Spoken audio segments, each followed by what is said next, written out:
e vamos à palavra de Deus. Como eu dizia, hoje eu não sei exatamente especificar, qualificar, se é uma pregação, é um conselho da parte de Deus. O que eu sinto no meu coração hoje é de trazer uma luz de Deus, uma orientação, um conselho da parte do Senhor. Mas você sabe, né? Os conselhos de Deus são decisivos para a nossa vida. O Senhor sempre diz: eis que eu te coloco hoje em 2 caminhos, escolhe, pois, a vida, escolhe, pois, a vida. Então, quando nós sabemos fazer boas escolhas na vida, à luz dos princípios da palavra, a gente pode ter certeza de uma grande colheita.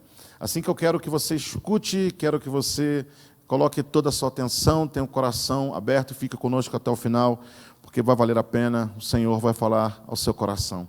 Se você tem uma Bíblia na sua mão, nesse momento, eu gostaria que você abrisse comigo no livro do Gênesis. Que difícil encontrar Gênesis, né? É o primeiro livro da Bíblia, é tão fácil. Difícil é Abacuque, Miqueias, Sofonias, Naum, Filemão. Mas o livro do Gênesis, Mateus, Apocalipse é extremamente fácil. Vamos começar com o texto do livro do Gênesis. O capítulo é o de número 25. E eu gostaria que você encontrasse o versículo de número 21. Livro do Gênesis, capítulo de número 25. E vamos dar início na leitura no versículo de número 21, diz assim a palavra de Deus: Isaque orou ao Senhor por sua mulher, porque ela era estéril, e o Senhor lhe ouviu as orações, e Rebeca, sua mulher, concebeu. Os filhos lutavam no ventre dela. Então disse: se é assim, por que vivo eu? Em outras palavras, Deus, o que está acontecendo comigo?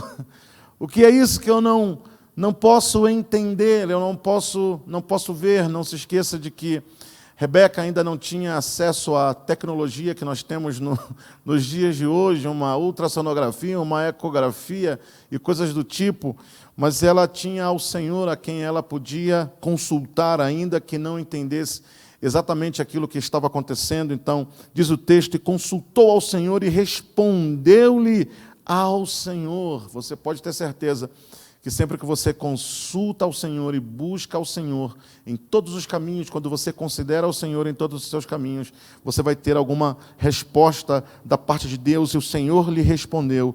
Escute, Rebeca, o que está acontecendo com você é que há duas nações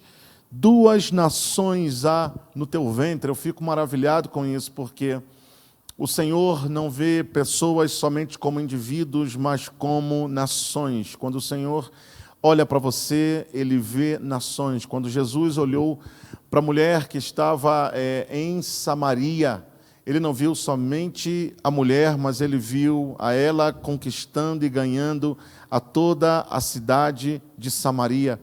Quando o Senhor visitou a Cornélio, não viu somente a Cornélio, mas viu ele ganhando a todos os centuriões, toda a sua família e todos os seus amigos. Quando Jesus chegou à terra de Gadara, ele não viu somente a um homem endemoniado, mas ele viu a toda a cidade dos gadarenos sendo conquistadas, assim que o Senhor diz: o que você tem no seu ventre não são somente crianças, mas você tem nações. Há duas nações no seu ventre, 2 povos nascidos de ti se dividirão. Um povo será mais forte que o outro, e o mais velho servirá ao mais moço. Isso é muito interessante, porque Romanos, capítulo de número 9, os versículos 11 ao versículo de número 13, Paulo traz de volta esse tema, e ele diz: o mais velho servirá ao mais novo, falando sobre o caminho das obras, o caminho da fé, a lei e a graça. E é maravilhoso como esse tema retoma, ele é retomado à luz do Novo Testamento. E então, é isso que o Senhor vem dizendo: o mais velho servirá ao mais moço. Cumpridos os dias para que desse a luz, eis que se achavam gêmeos no seu ventre. Saiu o primeiro ruivo, todo revestido de pelo, ele era vermelho, da cor da terra, da cor do barro, seu corpo estava completamente tomado por pelo. Depois nasceu o irmão e segurava com a mão o calcanhar de Esaú. E por isso colocaram o seu nome, lhe chamaram de Jacó.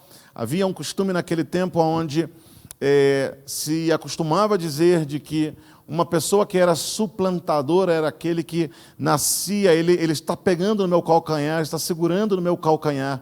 Mas, na verdade, o que está acontecendo aqui é de que Jacó está dizendo: você não vai me ganhar, você não vai sair na minha frente, eu vou junto com você.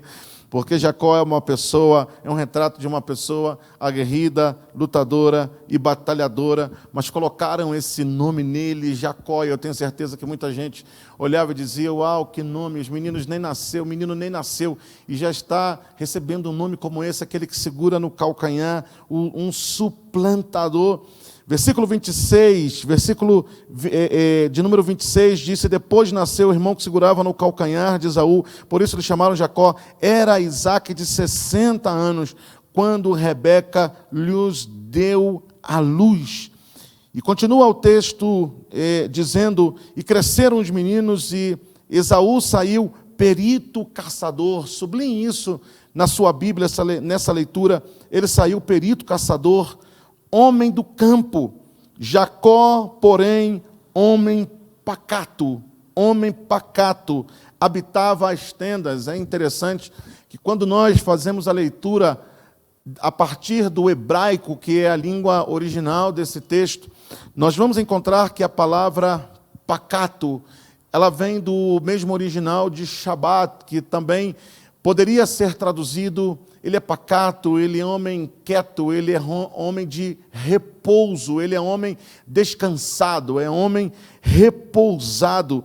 E o texto continua dizendo que ele habitava em tendas. Muitas vezes nós não entendemos isso, mas quando nós vemos a história de Abraão, quando vemos a história de Isaque, dos antepassados de Jacó, vemos de que Abraão era um homem que estendia tendas, nós vemos que Isaque também era um homem que habitava em tendas. Então, com isso, na verdade, o texto está dizendo de que Jacó se dedicou aos labores da casa. Há um outro texto que ainda diz de que Jacó, ele era agricultor. Esaú, ele era caçador e Jacó era agricultor. Essa informação é muito importante para o dia de hoje. Isaque amava Esaú porque se saboreava de sua caça. Rebeca, porém, amava Jacó. Tinha Jacó feito um cozinhado quando, esmorecido, cansado, Esaú, cansado, veio do campo e lhe disse: peço-te que me deixes comer um pouco desse cozinhado vermelho, pois estou cansado, estou esmorecido. Daí chamar-se Edom, porque Edom quer dizer vermelho. Esaú vem a ser o pai dos edomitas e Jacó estava preparando um guisado vermelho e ele disse: estou esmorecendo, me dá desse prato, me dá dessa comida. E ela tinha uma cor avermelhada. Disse Jacó: vende-me primeiro o teu direito de primogenitura. Ele respondeu: estou ao ponto de morrer, de que me aproveitará o direito da primogenitura? Então disse Jacó: jura-me primeiro. Ele jurou e vendeu o seu direito de primogenitura a Jacó.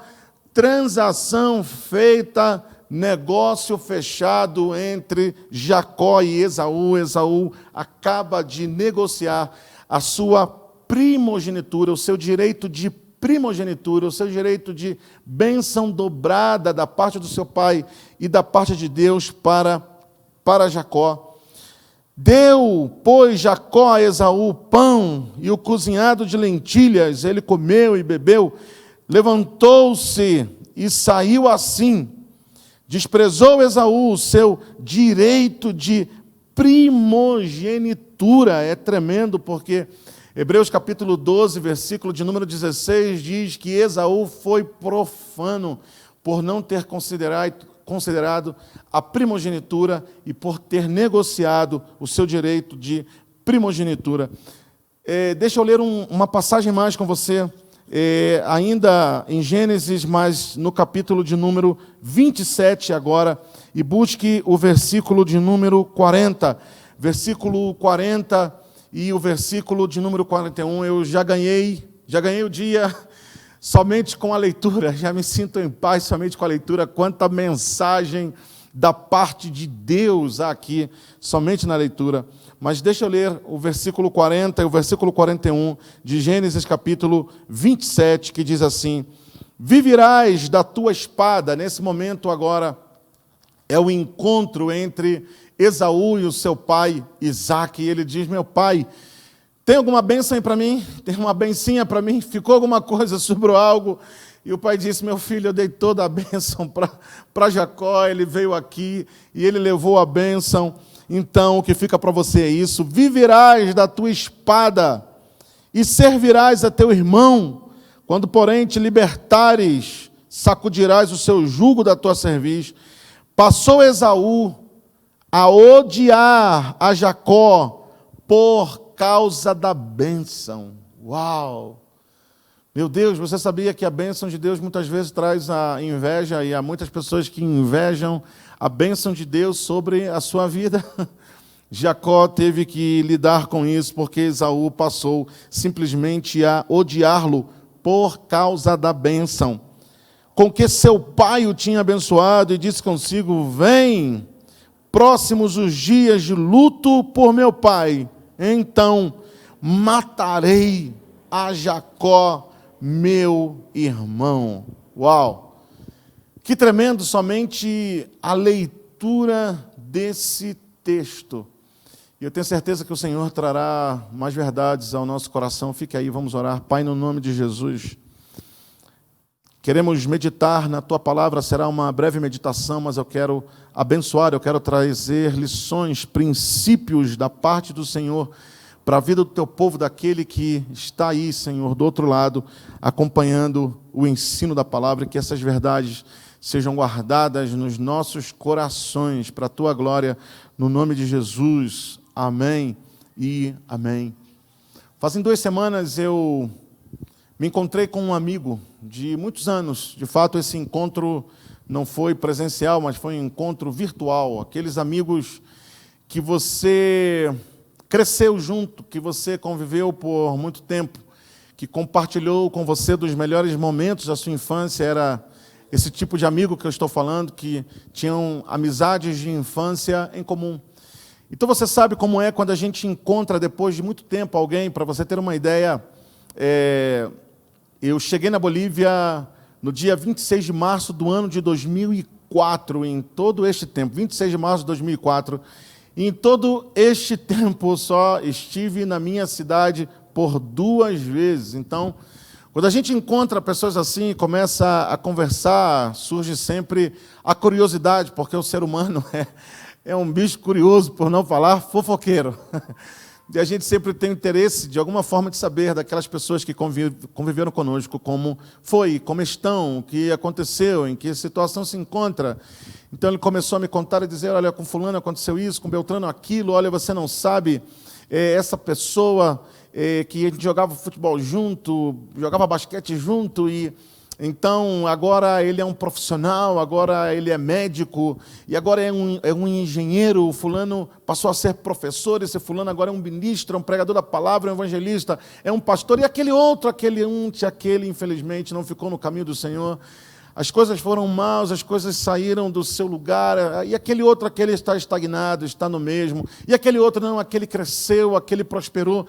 E enquanto ele vinha me dizendo essas coisas e comentando comigo, no meu coração surgia o pensamento, e eu creio que o mesmo Deus falava ao meu coração e dizia: vê como pessoas que cresceram no mesmo bairro, pessoas que cresceram no mesmo lugar, nos mesmos contextos, na mesma província, pessoas que tinham mais ou menos o mesmo contexto cultural, sociocultural, econômico, elas simplesmente tomaram rumos diferentes e caminhos diferentes, porque há uma verdade que você deve saber e que você deve aprender, é que de trás de cada pessoa há uma história. De trás de cada pessoa de sucesso, cada pessoa que teve êxito, cada pessoa que galgou, que chegou a alguma posição, ela não chegou aí porque sim, mas houve uma história. Não importa se foi o êxito do tipo empresarial, não importa se é o êxito do tipo familiar, se é um pai de família de sucesso, uma família de êxito, você deve saber que por trás de cada pessoa há uma história, sem importar se é o sucesso do tipo profissional, eclesiástico, há uma história, sabe? Escute. Antes de você aplaudir simplesmente o sucesso de uma pessoa, você deve conhecer a história dessa pessoa. A grandeza não está em saber somente o lugar em que essa pessoa chegou, mas a grandeza está em você saber a história que essa pessoa teve, que essa pessoa tem, o que está por trás da vida desta pessoa, que a levou a um lugar de sucesso, a um lugar de êxito. Por quê? Porque crescimento é resultado e não sorte. Deixa eu repetir isso para você, você precisa guardar isso no seu coração. Crescimento não é uma questão de sorte, mas crescimento é resultado. Crescimento é resultado e não sorte. É impressionante como diferentes escolhas na vida levam a pessoas a destinos diferentes. As escolhas que as pessoas fazem na vida as levarão a lugares distintos, a condições distintas, a posições distintas. Por quê? Porque as escolhas que nós fazemos nos levam a diferentes destinos. Podemos crescer no mesmo bairro, podemos crescer na mesma casa, podemos ter tido os mesmos pais amorosos, mãe amorosa, até pode ter saído do mesmo ventre, seja ele biológico, ou seja, o ventre da igreja, porque a igreja é um grande ventre espiritual que pare, que dá à luz, mas ainda pessoas que tenham crescido na mesma igreja, na mesma congregação, recebendo a mesma impartição espiritual, ainda que ela tenha crescido na mesma casa, pessoas que saíram do mesmo ventre, elas podem, por tomar decisões distintas, elas podem chegar a diferentes destinos. Você não pode pegar uma avenida que te leve ao norte do país e eu tomar uma avenida que me leve ao sul do país e nós chegarmos no mesmo destino. Você não pode pegar uma embarcação que te leve ao Maranhão, ao Rio Grande do Norte, ao Piauí ou qualquer lugar, ao Amapá, e outro tomar uma embarcação que o leve a Santa Catarina, Rio Grande do Sul, e terminar no mesmo sítio, no mesmo destino. Por quê? Porque êxito não é uma questão geográfica. Êxito não é uma questão de pigmentação da pele. Êxito não tem relação somente com os contextos culturais e socioculturais. Êxito não tem uma relação direta com o idioma, com o bairro onde você cresceu, onde você nasceu, mas é uma deliberada atitude de escolha. Sucesso tem relação com uma deliberada atitude de escolha. Uma pessoa deliberadamente, ela faz uma decisão e diz: eu serei um bom esposo, eu serei uma boa esposa, eu serei um bom pai de família, eu serei um profissional de êxito. E é impressionante como as pessoas ainda nos nossos tempos continuam a negar o princípio, a não entender esse princípio que está sendo revelado hoje para a sua vida, querido. E fique aí, escute essa palavra, porque essa palavra será transformadora para a sua vida. Essa é uma introdução que eu estou colocando para que você entenda a mensagem de Deus. Muitas vezes as pessoas, elas chegam a ter inveja porque elas não conhecem de fato a história. Porque se elas conhecessem a tua história, certamente elas veriam que houve um preço que pagar, que houve uma batalha por ser travada, houve uma luta. E será que isso tem relação com o que eu quero falar hoje?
Consumido pelo pensamento tecnológico, porque estamos no avanço da tecnologia e as pessoas acreditam então que tudo deve ser rápido. Hoje nós estamos na época da geração Z.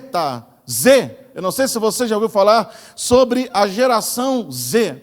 A geração Z são aqueles que nasceram a partir do ano de 1994 até o ano de 2010. E é a geração que nasceu na era da tecnologia. Pelo fato de que eles têm tudo na palma das suas mãos, no toque de um dedo, em um clique. Então, essa geração pensa de que a vida se resolve com um download. É a geração micro-ondas, é a geração dos processos acelerados, é a geração do veloz, é a geração de que crê e pensa de que tudo deve ser absolutamente rápido. O imediatismo mata o futuro, porque de fato para o imediatista não existe outro tempo verbal que não seja o presente. O imediatista, ele cortou relações com o passado. Cortou relações do passado porque ele não entende que a vida é feita de uma história, por melhor ou que pior que seja. É claro que nós não podemos estar presos, não podemos estar amarrados somente nas coisas do passado. Eu preguei sobre o passado no culto do domingo passado, mas nós precisamos entender uma coisa, de que Deus não nos fez com a capacidade de esquecer. Há muitas pessoas que não entendem isso, e elas dizem: pastor, eu não posso perdoar, porque eu não consigo esquecer. Mas, querido, deixa eu te dizer uma coisa, somente Deus tem a capacidade do esquecimento, porque Ele diz: eu vou lançar os teus pecados no mar do esquecimento e deles não me lembrarei mais. Porém, Deus não nos fez com a capacidade de esquecer. E a pergunta é: por que Deus pode esquecer e por que eu não posso esquecer? Deus, Ele esquece porque Deus é pleno, Deus é completo, Deus não precisa crescer, mas nós, seres humanos, crescemos a partir das nossas experiências, sejam elas ruins ou boas. Não importa o seu passado, não importa até mesmo se você tenha recebido uma agressão tão brutal como uma violência, engano, mentira, uma defraudação tremenda. Não importa se você foi traído até mesmo pelo pai ou pela tua mãe. Eu quero te dizer uma coisa, que todas as coisas contribuem para o bem daqueles que amam a Deus e que foram chamados segundo o seu propósito.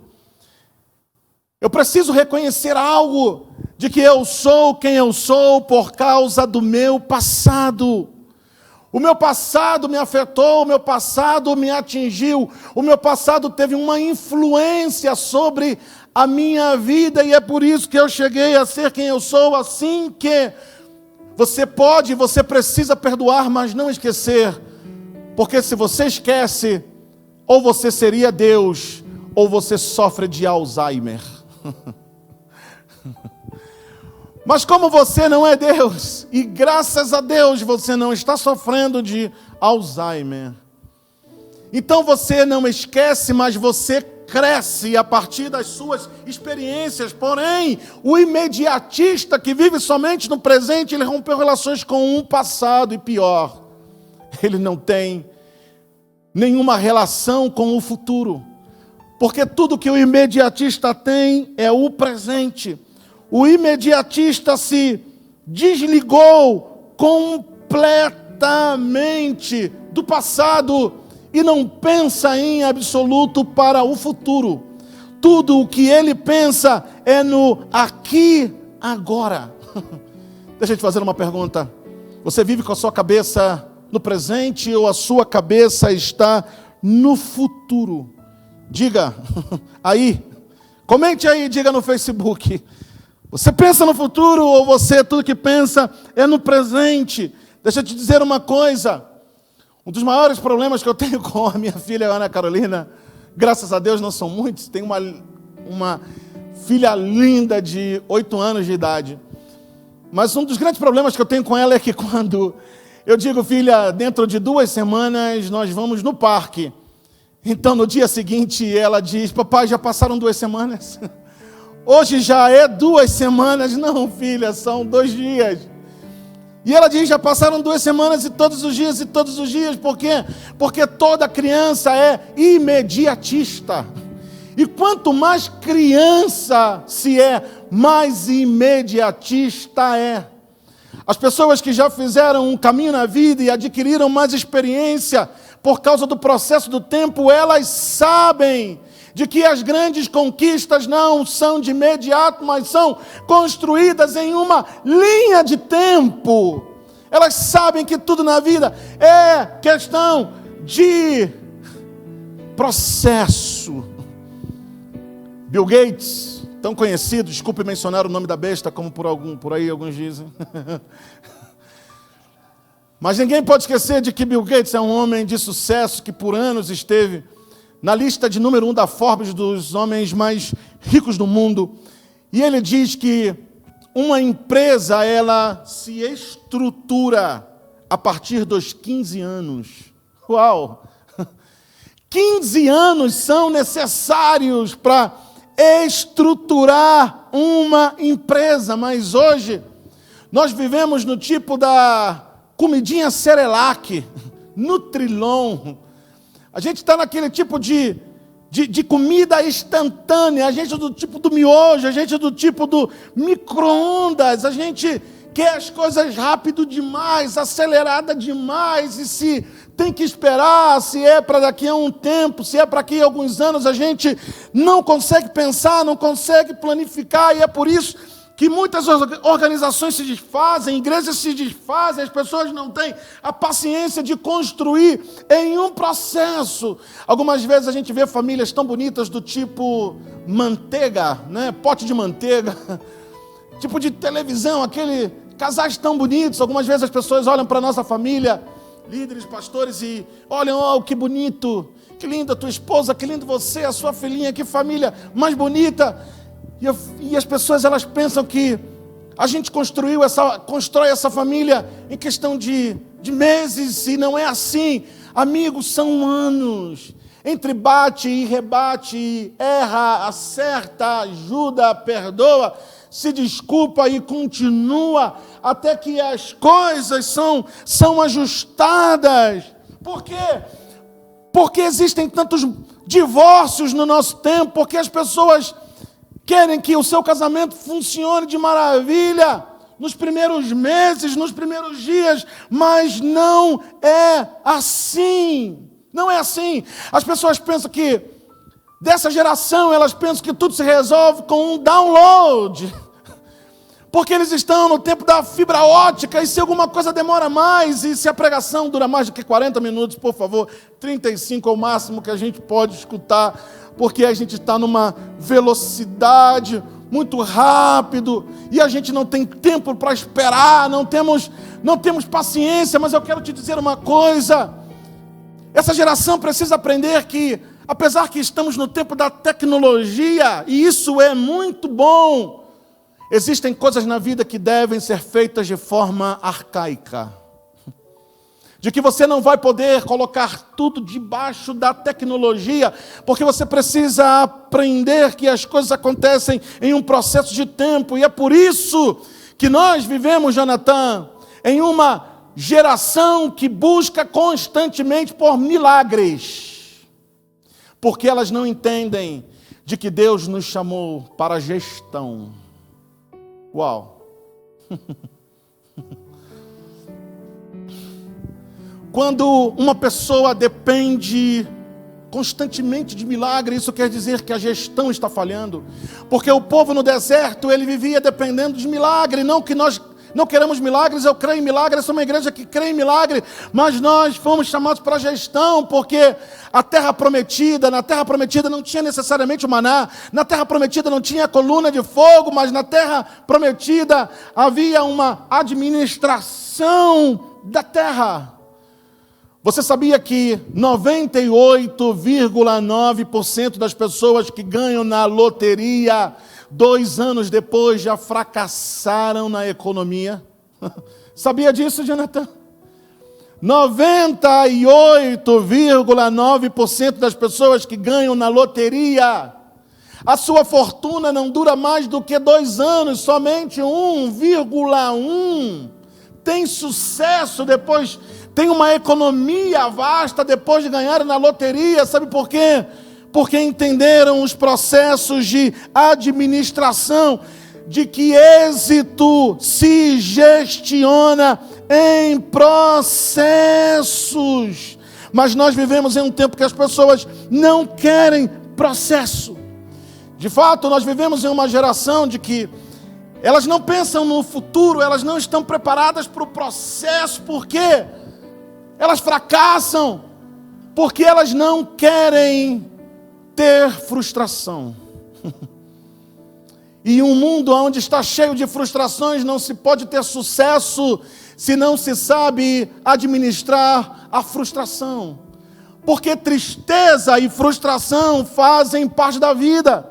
E as pessoas, elas têm uma solução muito rápida. Não consegue dormir? Uma caixinha de Rivotril. Você vai e compra uma caixinha de Rivotril e resolveu o seu problema da tristeza, da insônia.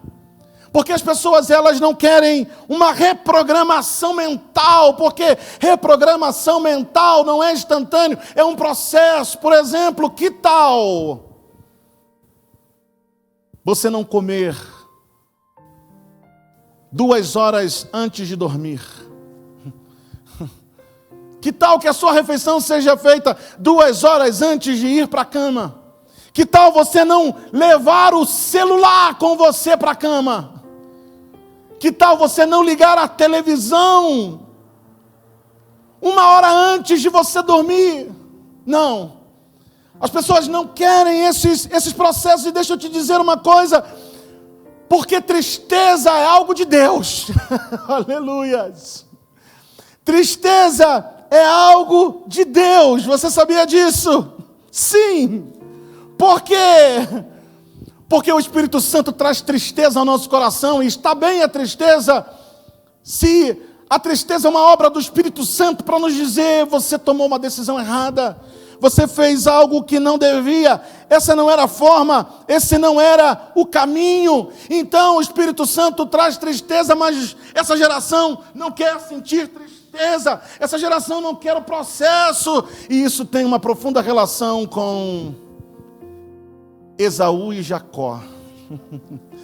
Terminei a introdução, deixa eu te dar uma palavra breve, são 6 minutos, 7 minutos, e a gente vai orar, porque vem algo poderoso nesses últimos minutos para a sua vida.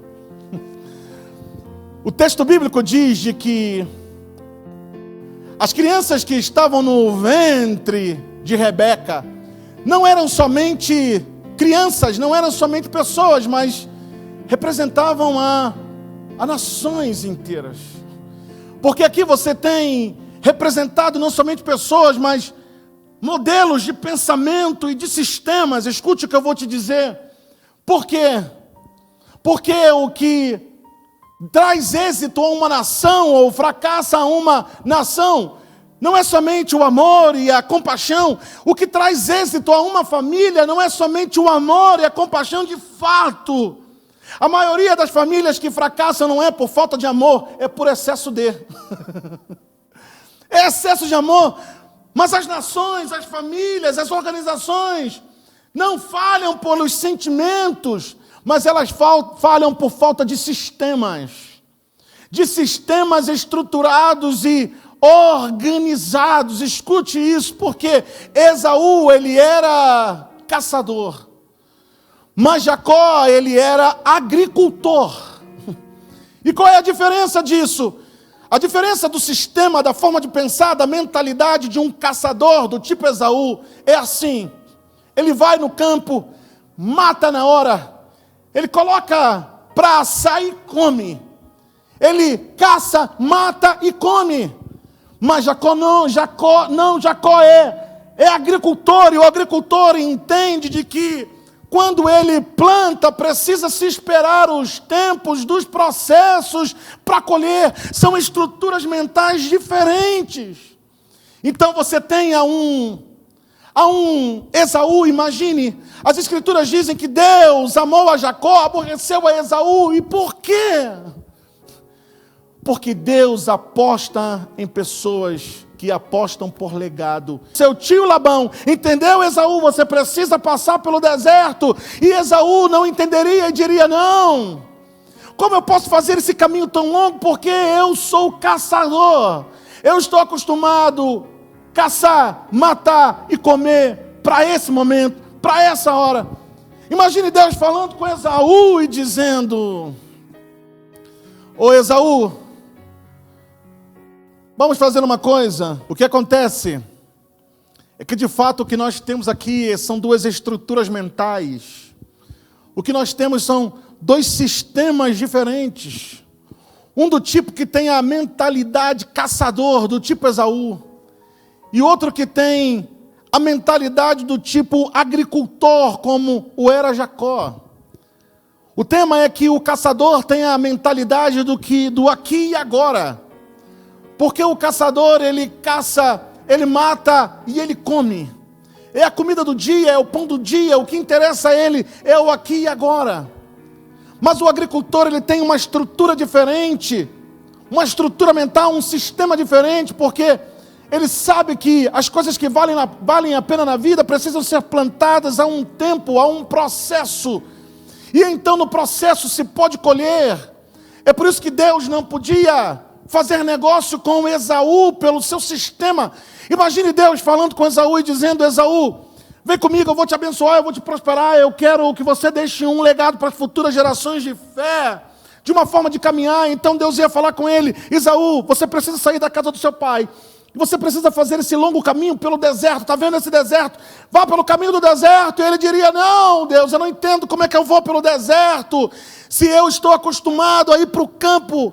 Eu estou acostumado a caçar, matar e comer. Eu não entendo isso, que tenho que passar por um deserto. E Deus diria: Vai, porque lá na frente está a mulher da sua vida, a mãe dos seus filhos, a mãe das 12 tribos, as 12 tribos, vai, Esaú, lá está Raquel. Então quando ele chegasse lá, ele dizia, finalmente cheguei, vai ser rápido as coisas, porque o imediatista quer que as coisas sejam rápidas aqui e agora. E então ele encontraria um Labão que diria para ele, você quer Raquel, você deve trabalhar 7 anos. E ele diria, como que eu vou trabalhar 7 anos? Não, eu estou acostumado a caçar, a matar e a comer. Mas um Jacó, que é agricultor, certamente, ele diria, ok, eu entendo isso. Eu entendo porque eu estou acostumado a preparar a terra, eu estou acostumado a plantar na terra, eu estou acostumado a ter que esperar que a terra dê o seu fruto para que eu possa comer. Está bem, negócio fechado, eu trabalho 7 anos.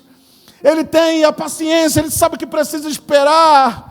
E então, depois de 7 anos, ele ouviria de um Labão dizer, não, você não vai ter Raquel, você vai ter Leia, você precisa trabalhar outros 7 anos, e escute, se você quer enriquecer, será depois de 21 anos de trabalho, porque foi depois de 21 anos que Jacó regressou enriquecido da casa de Labão, e ele regressa à casa dos seus pais, mas queridos, são 21 anos.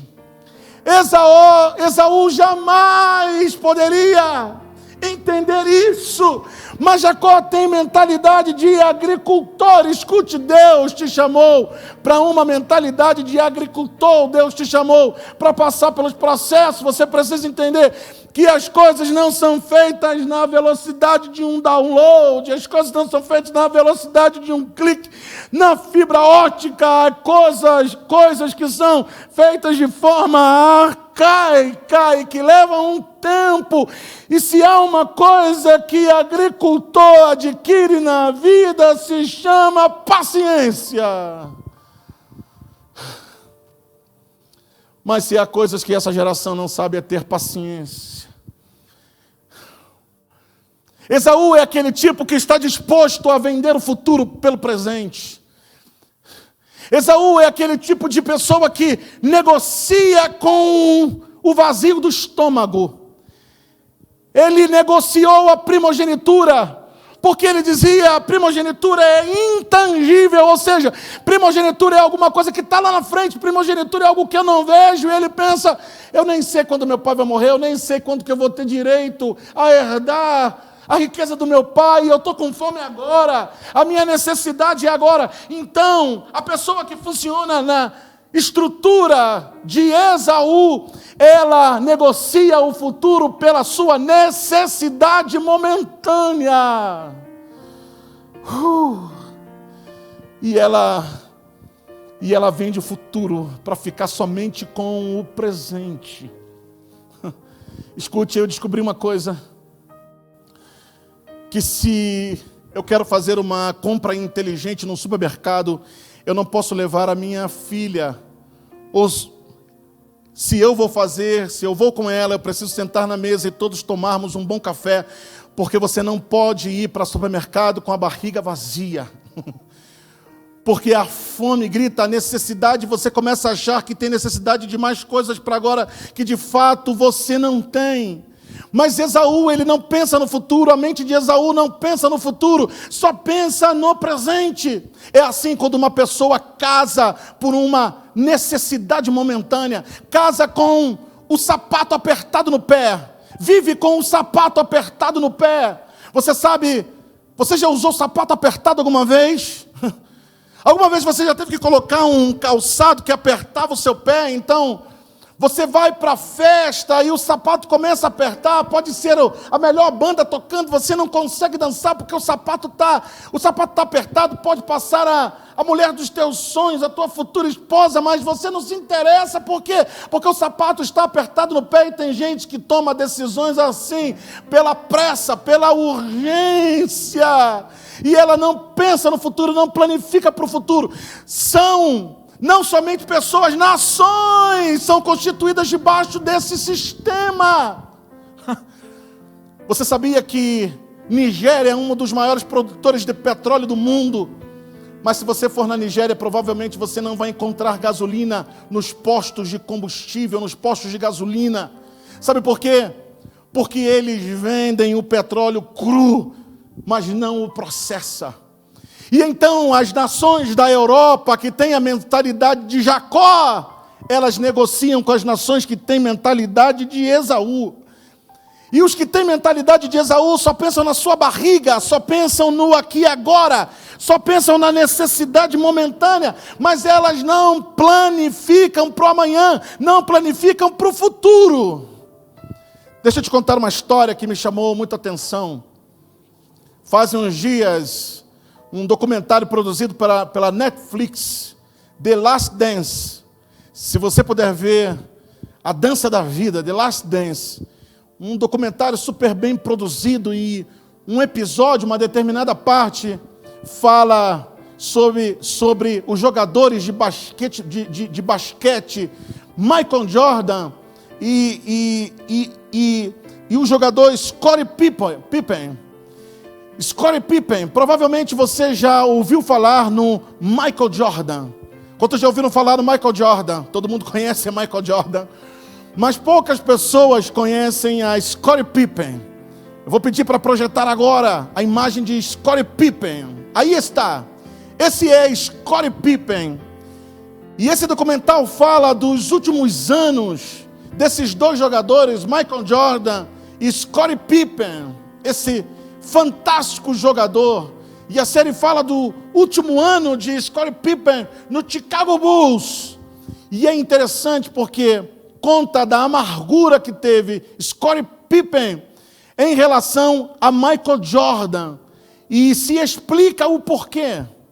O detalhe é que, pese ao fato de que Scottie Pippen era um dos melhores jogadores da história da NBA, foi um dos maiores jogadores da história da NBA, é o próprio Michael Jordan quem testemunha, e ele diz: não haveria Michael Jordan se não houvesse um Scottie Pippen. Ninguém fazia o trabalho de base melhor do que Scottie Pippen. Não havia um defensor como Scottie Pippen, ele preparava as jogadas para Michael Jordan, e Michael Jordan confessa e disse: não haveria Michael Jordan sem Scottie Pippen. Mas o detalhe é de que o coração de Scottie Pippen se amargurou, porque ele via como os salários de Michael Jordan era astronômico em relação ao seu salário. Enquanto Michael Jordan chegou a ser o jogador mais bem pago da liga da NBA, Scottie Pippen não era mais do que o sexto melhor pago do Chicago Bulls, quando ele tinha condições técnicas aprimorada para ser pelo menos o segundo melhor jogador da NBA, de toda a liga. Mas, em palavras do próprio manager do Chicago Bulls, é quem diz o que houve com Scottie Pippen. O que aconteceu com Scottie Pippen? O que aconteceu é que quando Scottie Pippen, todavia, ainda era jovem, tinha os seus 18, 19 anos, ele era de uma família muito pobre, e os pais de Scottie Pippen assinaram um contrato de longo prazo com os Chicago Bulls, tendo fome, porque eles tinham fome, eles assinaram um contrato com fome, então fizeram um contrato longo, e Scottie Pippen ficou atrelado, ficou amarrado em um contrato. Eles nunca pensaram que Scottie Pippen algum dia poderia chegar a ser uma das maiores estrelas da NBA, podendo ter um salário astronômico como o caso de Michael Jordan. Sabe o que acontece, amigo? É quando a gente vive a vida sem pensar no futuro. É quando a gente estabelece as nossas relações e os contratos da nossa vida pensando somente no aqui e no agora. É quando a gente não pensa para o dia do amanhã. É quando a gente não constrói para o amanhã. Deixa eu te fazer uma pergunta. Que tipo de pai é você? Para onde você está levando a sua família? Porque eu quero ser um tipo de pai, de que a minha filha amanhã possa dizer: o meu pai renunciou aos prazeres do presente, para que pudesse nos dar um futuro, para que pudessem nos dar um legado de futuro. Existem muitos homens que estão negociando seu futuro por uma necessidade momentânea. Existem muitos jovens que estão jogando seu futuro fora, pela janela, porque estão pensando com a cabeça na necessidade do aqui e do agora, mas não estão construindo para amanhã, mas não estão construindo para o futuro. Sabe o que é isso? É uma mentalidade de Esaú, uma mentalidade de caçador. Mas Deus não te chamou para ter mentalidade de caçador. Deus chamou para ter mentalidade de agricultor, porque o agricultor é assim. O agricultor constrói, o agricultor trabalha, o agricultor, ele faz crescer o que chega na sua mão. É por isso que muitas igrejas não conseguem desenvolver, porque as pessoas têm uma mentalidade do agora, do momento. Elas têm uma mentalidade imediatista, e elas não querem estar em um lugar que elas precisam passar por um processo. Mas tem um detalhe, porque o Senhor diz de que melhor é ser filho da livre do que ser filho da escrava. Eu fico pensando nisso. E para concluir, por que é que o Senhor vem e diz: eu amei a Jacó e eu aborreci a Esaú? Esses meninos sequer não eram nascidos, não tinham saído do ventre, estavam aí. E o Senhor diz: não, eu amei ainda no ventre. O maior servirá ao menor. Uau! O maior servirá ao menor. Eu amei a Jacó e eu aborreci a Esaú. Sabe por quê? Porque Deus não estava falando somente de duas pessoas, mas Deus estava apontando para um tempo futuro. Porque os olhos de Deus sempre estão no futuro. Porque Deus via em Esaú um tipo de lei, um tipo de obra, porque Esaú era caçador, era do tipo que se fatigava, e Esaú estava constantemente esmorecendo, Esaú estava constantemente cansado, mas Jacó, ele estava descansado, porque ele estava na casa do pai. Isso fala de nós, como Jacó, que descansamos, porque outro trabalhou no nosso lugar, porque Jesus pagou o preço por nós, porque Jesus morreu na cruz do Calvário por nós, e nós podemos descansar debaixo da graça de Deus. Estamos descansados porque Ele fez a obra no nosso lugar. Porque Jacó tem relação com a graça, tem relação com a fé, enquanto Esaú tem relação com as obras mortas que não são produtivas e que não te levam em lugar nenhum. Sabe por que nós somos Jacó? Porque o nosso coração não está somente aqui, mas o nosso coração está na eternidade. Não vivemos com os nossos olhos somente aqui, porque Deus não é o Deus que vê somente as coisas como são aqui e agora, mas Deus vê as coisas em um estado processado.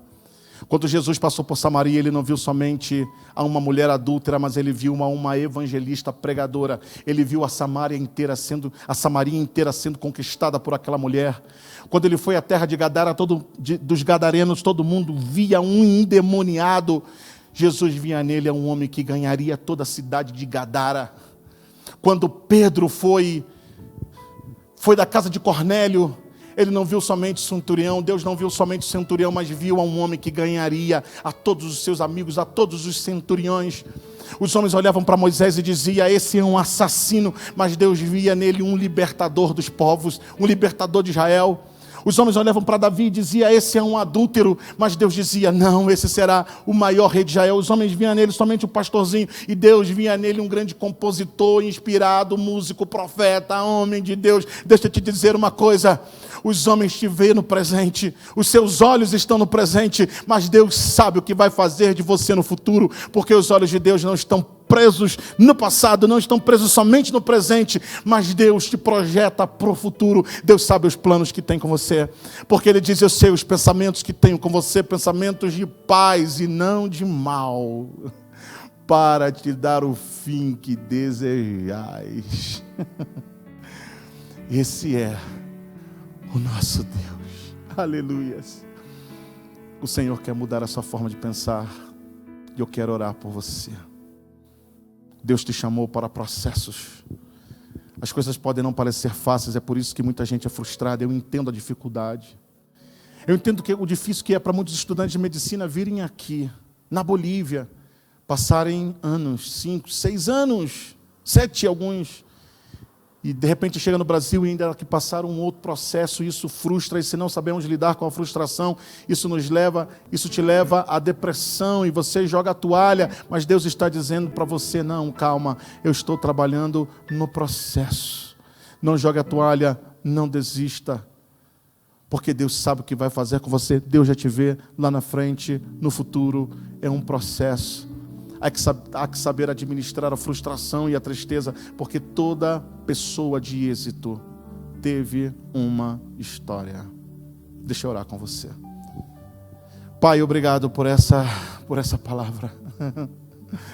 Repousamos e descansamos o nosso coração, porque Jacó era repousado. Jacó era quieto e descansado na casa do pai, enquanto Esaú era caçador. Senhor, isso define destino de nações, há nações inteiras que vivem com a mente de Esaú, pro aqui e pro agora. Mas Tu nos chamas, Senhor, para um sistema diferente, para um sistema de agricultor como Jacó, que pensa no futuro. O Senhor trabalha no tempo, o Senhor trabalha nos processos, e o Senhor está no controle de todas as coisas. Eu ministro, Senhor, paz nesse coração. Seja retirado, Senhor, esses níveis elevadíssimos de estresse desse coração, e repouse a shalom do Senhor, a paz do Senhor sobre as vidas, porque o Senhor continua no controle do tempo e da história. O Senhor está trabalhando na história da vida de cada um dos Teus filhos que ouvem essa palavra e que ouvirão essa palavra, no nome de Jesus. Amém. Espero que essa palavra tenha sido de bênção no seu coração. Se assim não foi, compartilha com outros. A cada domingo estamos aqui. Guarde o seu coração, separe esse tempo. Não é um tempo perdido, não é um tempo em vão. O Senhor sabe pagar bem aos seus, tudo aquilo que nós fazemos para Deus. Obrigado por toda a colaboração, obrigado por tudo que vocês têm feito por essa casa, por essa obra. Obrigado por cada joelho dobrado, obrigado por orar pela minha vida, pela minha esposa e minha família, porque eu também passo processos de Deus estar trabalhando através da minha história, mas eu sei que a vitória é certa, assim como para você. No nome de Jesus, obrigado por tudo de coração. Deus abençoe a sua vida. Amém.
coração que não resistirei e eu não controlarei. Eu quero mais de ti, Deus. Eu quero mais de ti, Deus. Acende um fogo em meu coração, eu não resistirei, eu não controlarei. Eu quero mais de ti, Deus. Eu quero mais. Acende um fogo em meu coração, eu não resistirei, eu não controlarei. Eu quero mais de ti, Deus. Eu quero mais de ti, Deus. Acende um fogo em meu coração, e não resistirei, eu não controlarei. Eu quero